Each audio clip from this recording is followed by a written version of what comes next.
Hai, Assalamualaikum warahmatullahi ta'ala wabarakatuh anak-anak semua.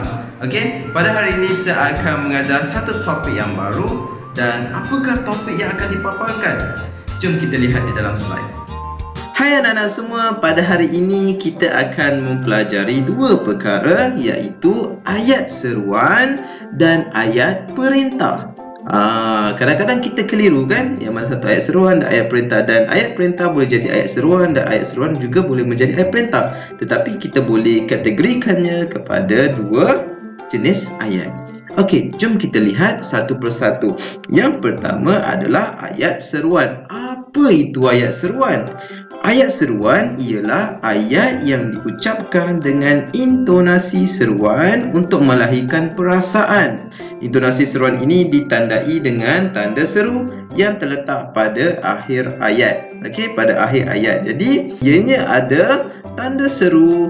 Ianya menunjukkan adalah ayat seruan. Dan lagi satu, kalau dalam satu ayat menunjukkan kata seru juga, ianya juga adalah ayat seruan. Jom kita lihat apakah contoh yang menunjukkan ianya ayat seruan.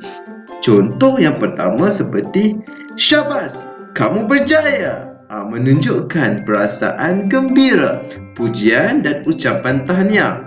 Yang kedua, wah, unik rekaannya. Jadi itu menunjukkan perasaan apa? Perasaan kagum. Yang ketiga, cis, tak kusangka kau musuh dalam selimut. Itu menunjukkan perasaan marah. Okey, jadi tanda seru tersebut menunjukkan pelbagai perasaan seperti perasaan gembira, teruja ataupun kagum dan juga marah. Seterusnya adalah ayat perintah. Okey, yang tadi tu ayat seruan, kita akan pergi kepada ayat perintah. Apa yang diperkatakan dengan ayat perintah? Ayat perintah ialah ayat yang digunakan untuk menimbulkan sesuatu tindakan. Okey, nama pun perintah. Maksudnya apa? Perintah itu apa?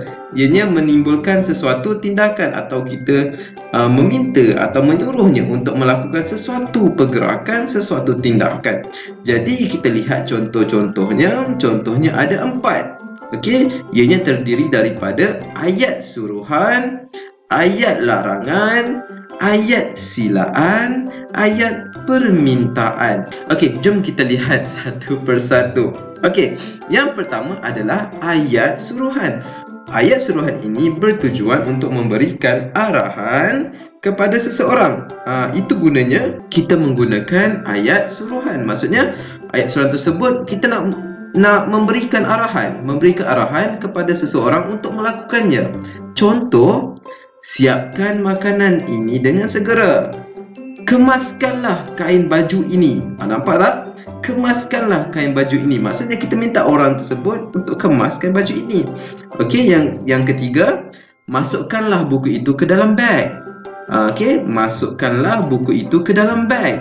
Maksudnya kita meminta seseorang, kita menyuruh seseorang untuk memasukkan buku ke dalam beg.